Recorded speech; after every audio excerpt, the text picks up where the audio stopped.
these wildfires, they're just devastating, you know? I mean, Southern California is really getting hit hard. Our hearts go out to everyone affected by this, especially, you know, to the families who've lost loved ones and of course, the brave firefighters who are out there battling these blazes. Yeah, it's a truly horrific situation. Really is. And today we're going to take a deep dive into this whole thing. We're going to look at the human cost of these fires, you know, try to understand why they're happening now Yeah. in January. And then we'll dig into this video. This resident might have actually captured the start of one of the fires on video. Oh, wow. Yeah. So let's get into it. Okay, so first things first. There are 3 major wildfires still burning just in Los Angeles County. Yeah. The Palisades fire near Malibu, the Eaton fire that's east of LA, and then the Hearst fire. Yeah. Thankfully, that one's almost contained. That's good. But then there's also a newer one, a small one in Ventura County, the Auto wildfire. Right. And you know what's really concerning to me is that, you know, these are all happening in January. Exactly. January is usually, well, you know, wildfire risk in California is pretty low this time of year. I mean, usually we get some rain during the winter, right? Right. Which helps prevent wildfires from, you know, really spreading. But this year, dry, super dry. It has been incredibly dry. And what about those Santa Ana winds we've been hearing about? Yeah. They're not helping. Those are the hot, dry winds, right? They come down from the mountains. Yeah, they are. They're basically fanning the flames. It makes it so much harder for firefighters to get things under control. Wow. So, I mean, this unusual timing, it must have people wondering about climate change. Yeah, definitely raises questions. While scientists are still, you know, looking into these particular fires, what we know is climate change it's increasing the number of droughts in California. It's making them worse, and it's happening more often. And that creates, well, those are prime conditions for wildfires. Makes sense. Yeah. And it's just heartbreaking to think about the people who've been lost in all this. I mean, at least 25 people have died in these fires. And search and rescue teams, they're still out there. Still working through the affected areas. Yeah, that's right. And each one of those people, I mean, had a story, right? A family, a life, and, you know, all cut short. It's so important for us to remember that, you know, that human cost of these disasters. Absolutely. And we actually have some information about a few of the victims. Yeah. One story that really stood out to me was about Anthony Mitchell. He was an amputee. And his son, Justin, who had cerebral palsy. Oh, wow. Yeah, they were waiting for an ambulance to evacuate her home in Altadena, but the Eaton fire swept through. Yeah. And they didn't make it out. Oh, no. Yeah, and Anthony's daughter shared that he was found right by Justin's bed. Just shows you his dedication to his son, you know. Yeah. Right to the very end. It's heartbreaking. It really is. Yeah. And then there's Victor Shaw. He was 66 years old, also from Altadena. And when the fire approached his house, he stayed behind to try and save it. Oh, wow. I know. The house his family had lived in for almost 55 years, they found him with a garden hose in his hand. Wow. It's incredibly brave, Yeah. but it also shows you just how important it is to listen to those evacuation orders. Yeah, you're absolutely right. Staying safe is the absolute top priority. Now, let's shift gears a little bit here.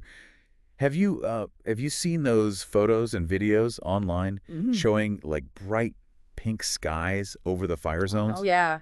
Those are really something. I know. So those pink clouds are actually caused by fire retardants being dropped from airplanes. Right. And it's pretty effective at slowing those fires down. But I've also heard that there are, you know, some concerns about the environmental impact of all that retardant. Yeah, it's a tough one. It's absolutely crucial in fighting the immediate danger, but, you know, we also have to think about those potential long-term effects on water sources, on the environment in general. It's a tough balance. It really is.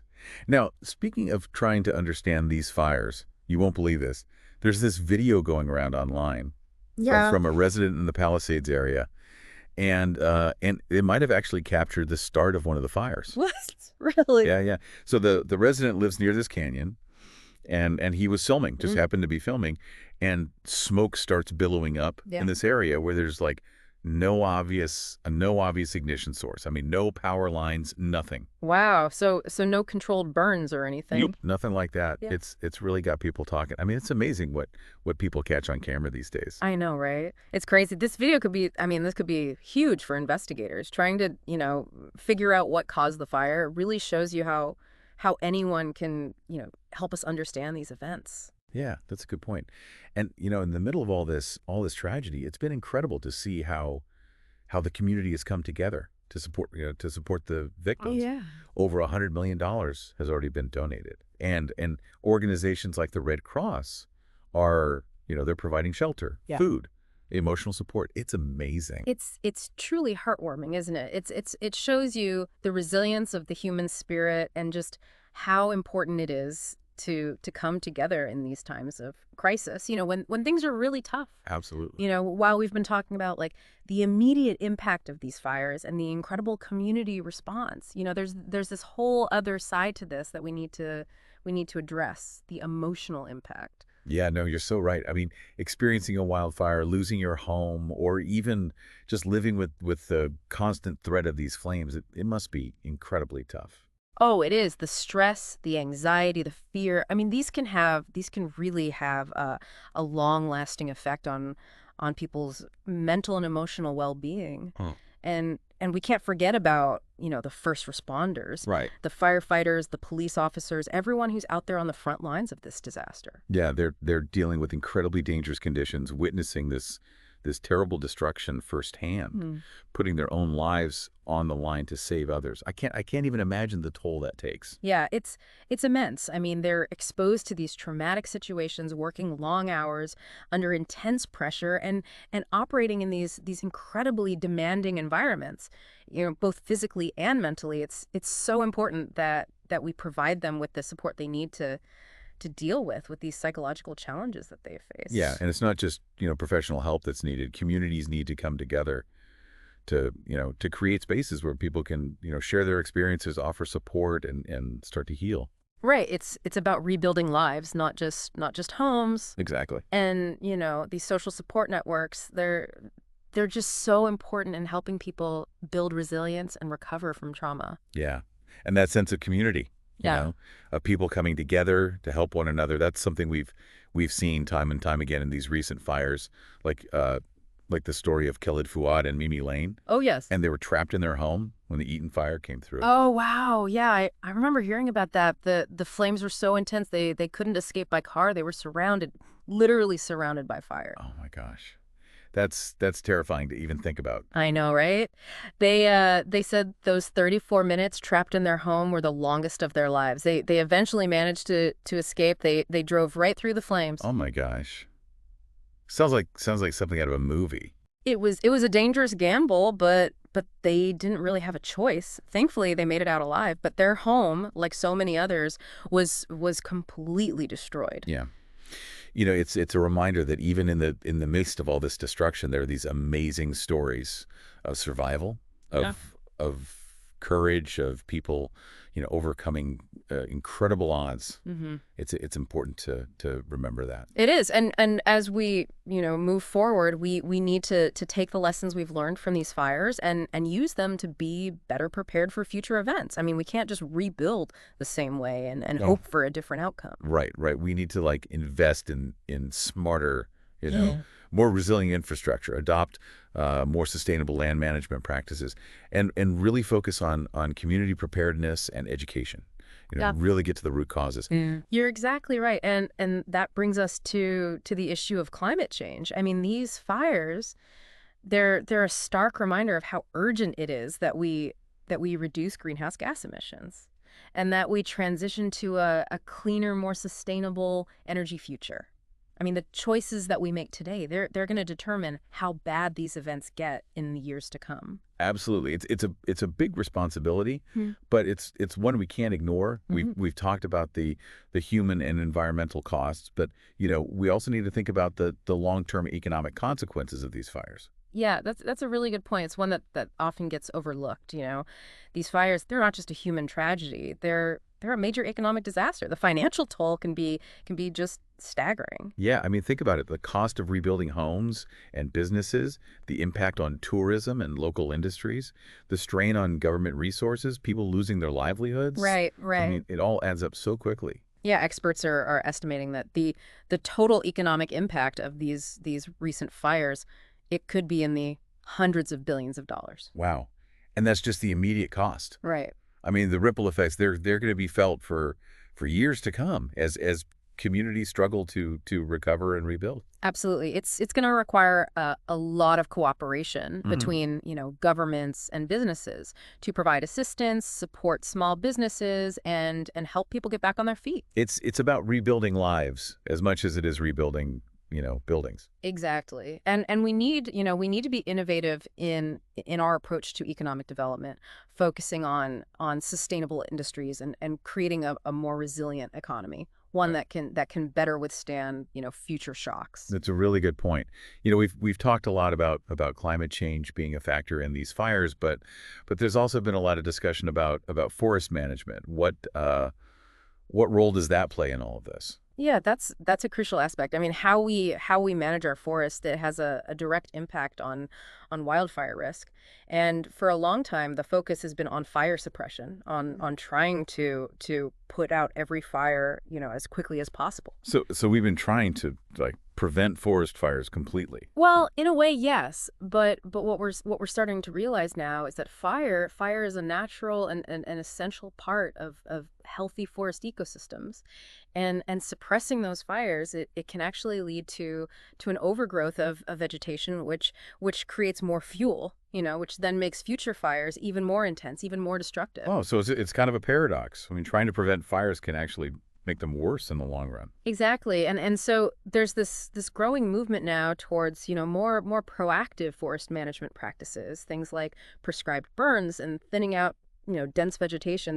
These controlled burns, they can help reduce the fuel load. And that makes wildfires less severe and easier to manage. Yeah, that makes sense. It's about working with nature, not against it. Exactly. It's a more holistic approach, more sustainable approach to forest management. It's interesting how these fires have also sparked this conversation about the role of technology in wildfire Oh management. yeah, definitely. I mean, we're seeing like this wave of innovation in this field, everything from like drones with infrared cameras to AI systems that can predict fire behavior. Technology is becoming a real game changer in both fighting and preventing wildfires. It's amazing. So how is that working? Give us some examples. Okay, so drones, for example, right? They can give firefighters this real-time view of the fire from above. They can identify hot spots and even drop water or retardant with incredible precision. Wow, that sounds like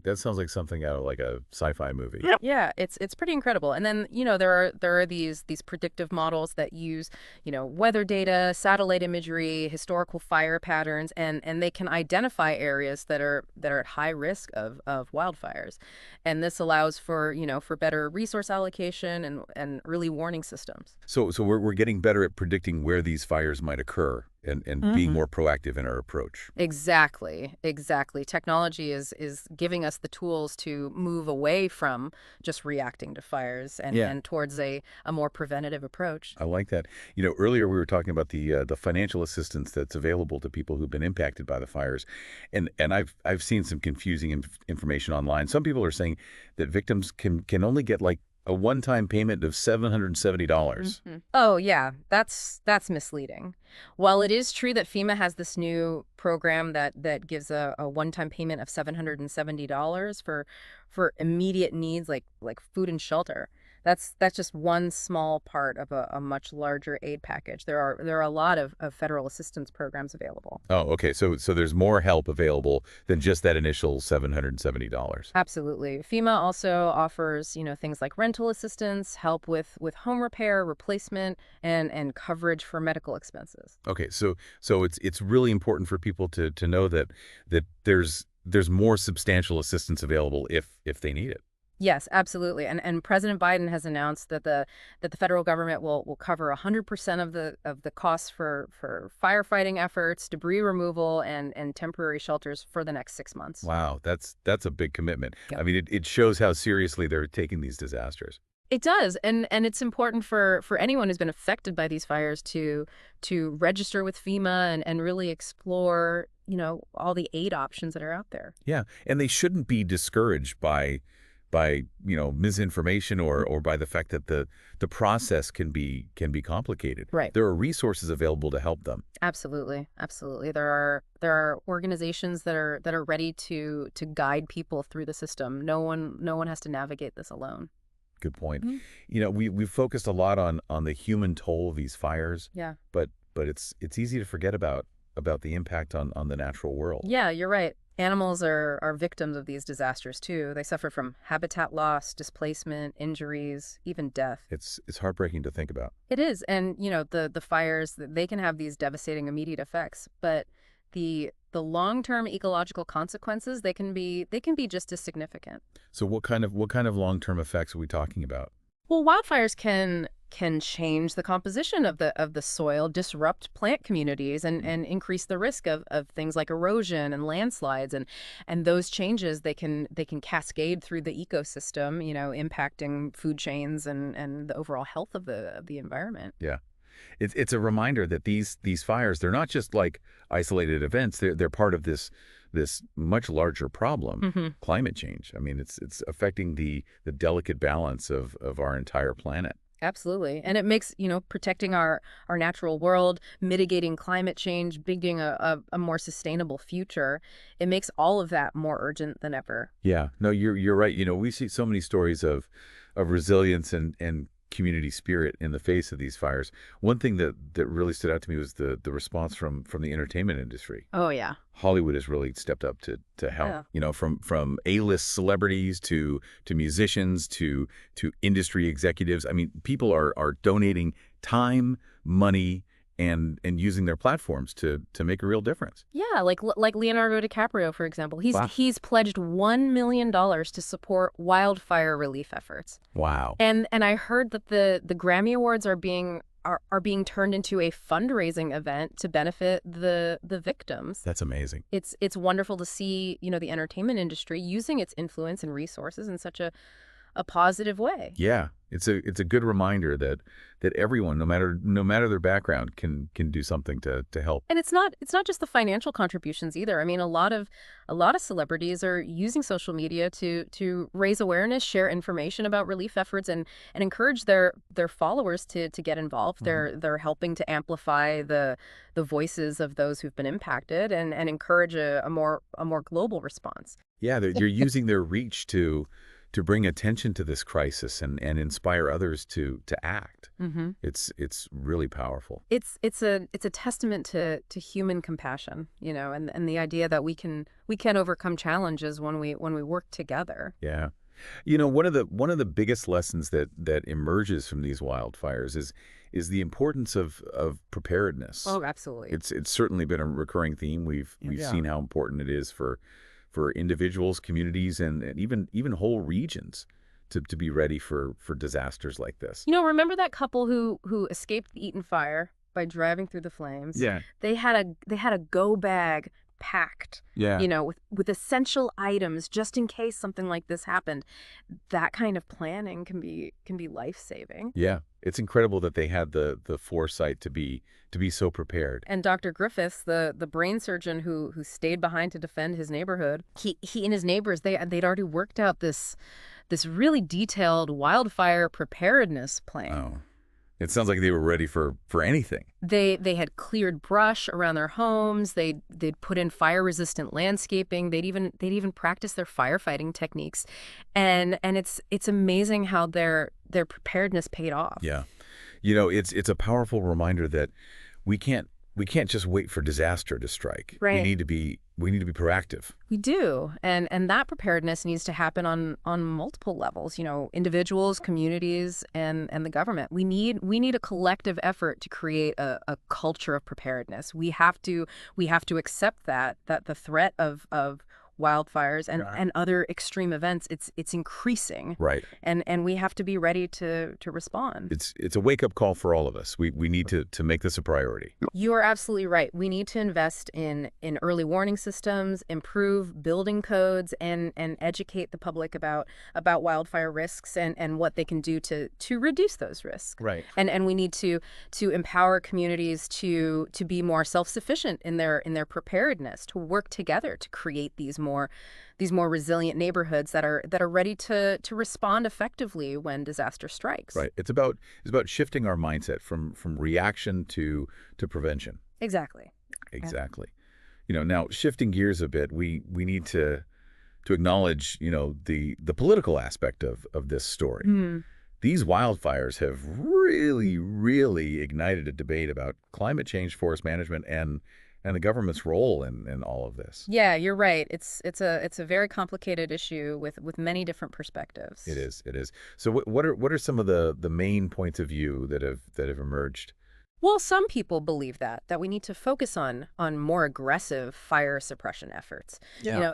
Investing in more firefighters and equipment. Others think that we need to move towards a more proactive approach to forest management, focusing on prescribed burns and reducing fuel loads. Mhm. And there's this growing understanding that climate change is playing a role in making these fires more frequent and intense. Yeah. So it seems like everyone agrees that something needs to be done. Absolutely, absolutely. And that's not easy. We need to move beyond, partisan politics and work towards common sense solutions. We need to look at the scientific evidence, consider all sides and find a path forward that works for everyone. Yeah. We need to remember that this isn't just about politics. Right. This is about people's lives and the future of our planet. Exactly. We need to focus on solutions that protect our communities, our environment, our Yeah. future. It's a huge challenge, but it's one that we have to face head on. We can't just talk about it. Right. It's time for action. We've had such a thought-provoking discussion about these Los Angeles wildfires. It's been sobering to hear about the destruction and loss, but also inspiring to see how people are coming together to support one another and rebuild. It's been incredible. These events have really shown both the worst and the best of humanity. They have, but ultimately the stories that will stay with us are the ones of hope, of community, and of the human will to overcome even the most difficult challenges. Yeah, these stories give us hope that we can build a more sustainable and resilient future, even as we face the increasing threat of wildfires. Absolutely. And speaking of the fires and their impact, we keep coming back to these unforgettable images of pink skies. Yeah. They're so visually arresting. They are those pink clouds caused by the fire retardant being dropped from airplanes. They've sparked a lot of questions about the effectiveness and the environmental impact of those chemicals. Yeah, I mean it's clearly an important tool for firefighters. It helps Mhm. slow down those flames and protect homes and property. Mhm. But there are also concerns about the long-term effects on our water, our soil, Right. our wildlife. Right, right. And it raises the question, is there a better way? We need to research and develop, alternative fire retardants that are both effective and environmentally friendly. Yeah, it's a complex issue. It is. We have to balance the need to fight fires effectively with the responsibility to protect our natural world. Exactly. It's a delicate balance. Yeah. And it's not easy to find, but it's something we have to keep working towards. Yeah. So we've covered a lot of ground today. We've talked about the human toll, the economic impact, the political debate, the environmental concerns. But as we wrap up this part of our deep dives, I want to leave our listeners with this thought. What does it mean to live in a world where wildfires are becoming more and more frequent and more intense? That's a really important question, and Yeah. it's one that we all need to be asking ourselves. Yeah. It makes us think about climate change and how we're all connected to the planet. It forces us to reevaluate our actions and our role in these environmental changes. It's a call to action. Yeah. It's a call to embrace sustainability, prioritize preparedness, and come together as a global community to address the root causes of these environmental crises. These fires, they're a wake-up call. Yeah. And we need to learn from this experience and create a better future for ourselves and for generations to come. That's exactly right. The choices that we make today, they will shape the world of tomorrow. It's time to act. We need to acknowledge the human toll of of these fires, the lives lost, the homes destroyed, and the trauma that's been experienced by so many. I mean, it's easy to get caught up in the statistics, Hmm. but these are real people, real families whose lives have been forever changed by these events, and we're going to talk more about that in the next part of our deep dive. It's important to remember, even with all this destruction, all this loss, that there are also these stories of, incredible resilience, the strength of the human spirit. That's true. I mean, we've seen so many examples of people coming together, supporting each other, rebuilding their lives, their communities. Hmm. There's always hope, even in the face of tragedy. I mean, we see the best of humanity in these moments. Yeah, you're right. One story that really touched me was about this family in Malibu, the Tricks. Their home was completely destroyed by the Palisades fire. Oh yeah, their stories, it's incredible. They lost everything, their home, belongings, memories, all gone. But even after such a devastating loss, they've remained positive. They're focused on rebuilding. It's amazing how people can find the strength to keep going, you know, Yeah. in those situations. Well, they've talked about how the outpouring of support from their community has given them strength, helped them cope. They've realized that material things, they can be replaced, but the love and support of family and friends, that's what truly matters. Yeah.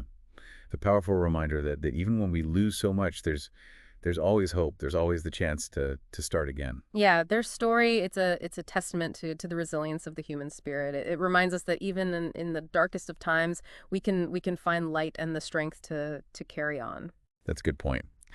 So as we wrap up our deep dive into these LA wildfires, what are some key takeaways you want our listeners to remember? Well, I think these wildfires, they're a clear sign that these events are becoming more frequent, more intense. And it's not just California. This is a global issue. Yeah, right. These fires, they're part of this larger pattern of climate change and environmental degradation that's affecting the entire planet. It's a reminder that we're all connected, right? So That we're what happens in one part of the world, it can have ripple effects everywhere else. Absolutely. And we have to acknowledge the devastating human cost of these fires, the lives lost, the homes destroyed, the emotional toll they take. It's so important to remember that behind the statistics there are real people, real families Mhm. who have had their lives completely upended by these events. Yeah. And finally, I think it's crucial to remember that there is always hope. We've seen incredible examples of resilience, compassion, and the power of collective action. Yeah. These fires have been a stark reminder of the challenges we face, but they've also shown us the best of humanity. Hmm. People coming together to support each other, rebuild their communities, and face the future with courage and determination. Yeah, these stories, they give us hope that we can build a more sustainable, more resilient future, a future that's better prepared for the challenges of a changing climate. It's a future worth fighting for. It is. So as we conclude our deep dive into these LA wildfires, what can our listeners do to help? Well, there are many, many ways to contribute. Even from afar, you can consider donating to reputable relief organizations that are providing assistance to those affected by the fire. Yeah, and if you're looking for other ways to help support local businesses that have been impacted, even small acts of kindness, they can make a difference. Absolutely. Stay informed about the situation. Continue to learn about climate change and how we can all be part of the solution. Yeah, that's so important. We've covered a lot of ground today. We've explored the immediate impact of these fires, the incredible response efforts, the challenges of rebuilding, and the long-term implications of climate change. Hmm. These fires, they're a wake-up call. Yeah. But they're also a reminder that we have the power to create a better future. Yeah. Thank you for joining us for this deep dive. Stay safe, stay informed, and remember that together we can make a difference.